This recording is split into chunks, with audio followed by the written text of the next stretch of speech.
할렐루야 서울반석교회 성도 여러분, 6월 25일 금요일 아카페 시간이 돌아왔습니다. 오늘은 우리가 잠언 29장 1절부터 14절 말씀을 가지고 함께 말씀을 나누도록 하겠습니다.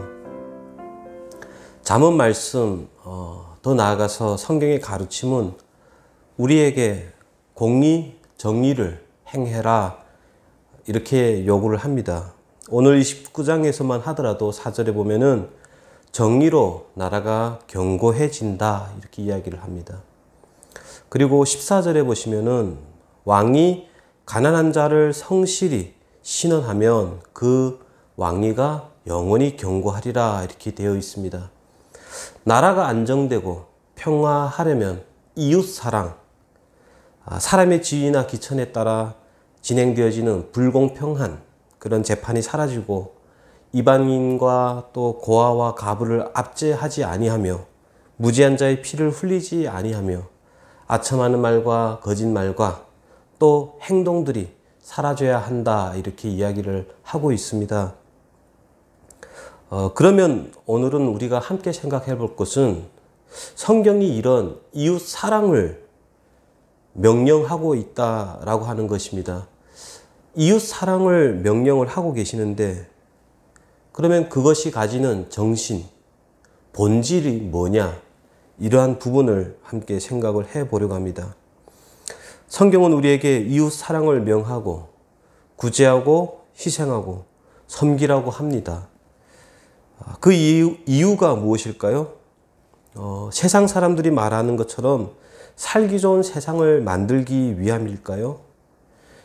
세상이 이야기하는 것처럼 기회 균등을 만들어내자라고 하는 이야기를 하는 걸까요? 성경은 그런 이야기를 하려고 이웃 사랑을 명하고 있지 않습니다. 성경의 답은 명확합니다. 이 세상은 인간이 원하는 그런 행복한 세상을 낙원을 만들어낼 수 없다입니다. 왜냐하면 인간은 죄인이기 때문입니다. 문명이 발달하고 인간의 지성이 고급한 경지에 이른다 해도 세상은 더 아름다워지지 않습니다. 과거에 비해 현재를 보시면 얼마나 발달되고 많이 좋아졌는지 알 수가 있습니다. 그럼에도 불구하고 여전히 불공평이 사라지지 않냐고 악을 판을 치는 것을 보게 됩니다. 그래서 예수님의 말씀이 다시 기억납니다. 예수님이 무엇이라고 말씀하셨습니까? 세상이 끝이 오리라 이렇게 말씀을 하십니다. 세상이 끝이 온다는 말은 너희는 스스로 생명과 안녕과 평안을 만들어낼 수 없어. 그래서 내가 이 세상을 끝내고 너희에게 새 하늘과 새 땅을 주어 너희에게 평안과 안녕과 기쁨과 만족을 주리라. 이런 의미입니다. 그렇다면 왜 성경은 우리에게 이웃 사랑을 명하고 삶의 모든 부분에 걸쳐서 구체적으로 해야 할 일과 하지 말아야 할 일들을 특별히 잠언을 통해서 이런 교훈들을 명령하고 있는가라고 하는 것입니다. 그 이유는 신자로 하여금 하나님을 닮고 거룩을 만들어내기 위함입니다. 이 사실을 놓치면 헛짓을 하게 되고 늘 억울해집니다. 교회 안에서도 보면 늘 억울한 사람들이 있습니다. 어떤 사람들입니까? 물질적으로나 시간적으로 여유를 가진 사람들입니다. 그들은 하나님 앞에 신앙 고백에 따라서 수고하고 헌신하지만 마음 한구석에는 늘 억울함을 감추지 못하고 있습니다.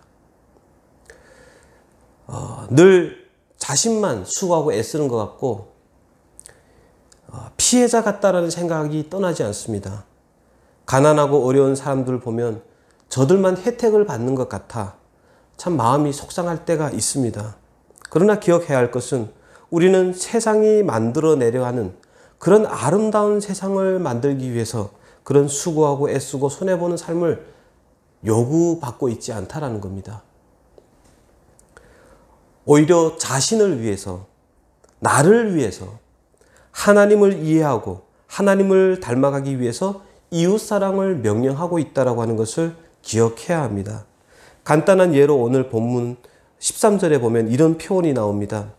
가난한 자와 포악한 자가 섞여 살거니와 여호와께서는 그 모두의 눈에 빛을 주시느니라.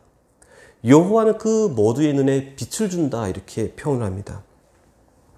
신약 성경의 표현을 빌린다면 하나님이 그 해를 악인과 선인에게 비추며 비를 의로운 자와 불의한 자에게 내려주심이라. 이것과 동일한 맥락입니다. 우리는 이런 말씀이 나올 때마다 왜 하나님은 공의롭지 못합니까? 왜 악인을 심판하지 않습니까? 이렇게 질문합니다. 그러나 이런 구절이 등장하는 이유는 너희 존재와 너희가 얻은 구원이 어떻게 주어진 것인지를 알게 하기 위해서 주어진 말씀이라는 사실을 우리는 기억할 필요가 있습니다. 우리가 얻은 구원을 생각해 보시기 바랍니다. 하나님이 덮어주시고 인내하시고 은혜와 자비를 베푸셔서 넘어가 주셨기에 하나님의 자녀가 될 수 있었고 영원한 생명을 우리는 받을 수가 있었습니다. 그런데 우리는 이 하나님의 크신 은혜로우심과 자비로우심과 넉넉하심에 대해서는 참 감사가 별로 없는 것 같아요. 많이 놓치고 잊고 사는 것 같습니다. 그러나 우리가 이런 사실들을 언제 크게 깨닫고 감사하는 줄 아십니까? 이웃을 볼 때입니다. 신자로서 하나님의 말씀에 따라 살아갈 때 한 사람에게 감동을 주고 그 사람에게 예수의 생명을 이식시키는 일이 너무나도 어려움을 늘 경험합니다.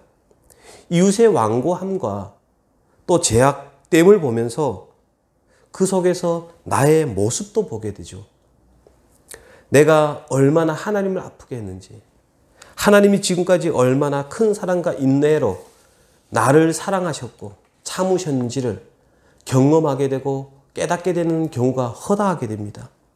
그래서 그 사랑과 은혜 앞에 우리가 항복해서 이웃 사랑과 원수 사랑까지 나가게 됩니다. 여기서 이웃 사랑과 원수 사랑은 세상을 변화시키는 도구가 아니고 나를 위하여, 나로 하여금 하나님을 이해하고 하나님을 닮아가며 한 걸음씩 하나님과 가까워지게 하는 도구다 이렇게 이야기를 하는 셈입니다. 그래서 성경의 모든 율례와 가르침은 이웃사랑, 원수사랑으로 세상을 아름답게 만들 자가 아니라 나를 위하여 하나님을 닮게 하고 거룩하게 하기 위해서 명령하고 있음을 우리는 기억해야 됩니다. 오늘도 나를 거룩하게 하고 하나님을 닮게 하고 하나님을 알게 하려고 삶의 자리에서 정의를 행해라, 공의를 행해라, 정직해라, 또 성실해라, 이웃을 사랑해라, 원수까지 사랑해라, 이런 것들을 명령하고 있는 것입니다. 오늘 본문에 보면은 악인과 어리석은 자가 등장합니다. 오늘 본문에 왜 악인과 또 어리석은 자가 등장할까요? 우리도 신자이나 신자 아닌 듯한 인생을 살 수 있기 때문에 신자의 모습을 놓치지 말라고 반면 교사로 악인과 어리석은 자를 지금 보여주고 있는 것입니다. 본문에 나타나 있는 악인과 어리석은 자의 특징이 있습니다. 어떤 특징입니까? 악인과 어리석은 자는 주의 뜻, 주의 생각, 우리 하나님의 은혜와 사랑이라는 안목을 가지지 않고 자기가 중심이 된 자, 자신을 위하여라면 모든 일을 심사숙고하지 아니하고 거침이 없는 특징을 가집니다. 거침이 없습니다. 내로남불. 그래서 악인이 어리석은 자가 있는 곳마다 2절 말씀 하반절에 보면은 백성이 탄식이 있다 이렇게 이야기를 합니다. 7절 표현한 것처럼 자신만 위합니다. 남의 아픔, 상처, 어려움에 대하여 알아줄 지식이 없습니다. 우리 모두가 얼마든지 그렇게 살 수 있기 때문에 그렇게 살지 말라고 지금 경고의 메시지로 우리에게 잠언을 주시는 것입니다. 우리는 오늘도 말씀 앞에서 내가 진짜 신자인지 신자로 잘 살아가고 있는지를 확인해야 됩니다. 1절에 뭐라고 기록되어 있습니까? 자주 책망을 받으면서도 목이 곧은 사람은 갑자기 패망을 당하고 피하지 못하리라 이렇게 되어 있습니다. 무슨 의미일까요? 쉽게 다시 풀어서 설명하면 자주 교정을 받으나 목이 계속 완고하면 불시에 부서져 결국 치료제를 얻지 못한다라고 하는 의미입니다. 무엇이 연상이 됩니까? 의사의 말을 듣지 않고 고집 부리다가 결국 병을 키우고 죽음을 맞이하게 되는 그런 어리석음을 생각나게 하지 않습니까? 신자는 그렇게 살면 안 된다라는 겁니다. 신자가 있는 곳은 2절 상반절에 의인이 많아지면 백성이 즐거워지고 라고 하는 표현처럼 즐거움과 노래와 기쁨이 만들어져야 되는 것입니다. 신자가 행할 삶의 원리는 애매하거나 불확실하지 않습니다. 가난한 자의 편을 들어주면 됩니다. 같이 울어주면 되고 마음이 동할 때마다 먼저 팔을 펴는 겁니다. 자신을 위해 살지 않습니다. 무고한 피를 흘리지 않게 하고 부당한 이익을 취하지 않고 하나님의 은혜와 통치와 복주심을 유일한 힘의 근거로 하나님을 경외하며 살아가는 것입니다. 물론 쉽지 않다라는 것을 잘 압니다. 그러나 작은 수고, 작은 섬김, 헌신이 나로 하여금 하나님을 닮아가게 하고 거룩하게 만들어 간다라는 사실입니다. 저와 여러분 오늘도 하나님을 닮아 거룩하게 살기를 원하는 하나님의 음성을 외면하지 마시고 하나님을 경외함으로 믿음의 용기를 내어 살아가시는 그런 하나님의 자녀 다 되시기를 주의 이름으로 축원합니다. 기도드리겠습니다. 하나님 아버지, 오늘도 우리에게 이웃 사랑, 원수 사랑을 왜 해야 되는지 가르쳐 주시니 감사합니다.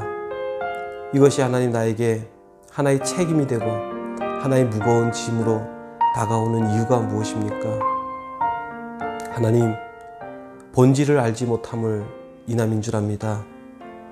나를 위하여 하나님을 닮아가고 또 하나님과 가까이 하게 하시기 위하여 하나님께서 나를 요청하시는 자리인 줄 압니다.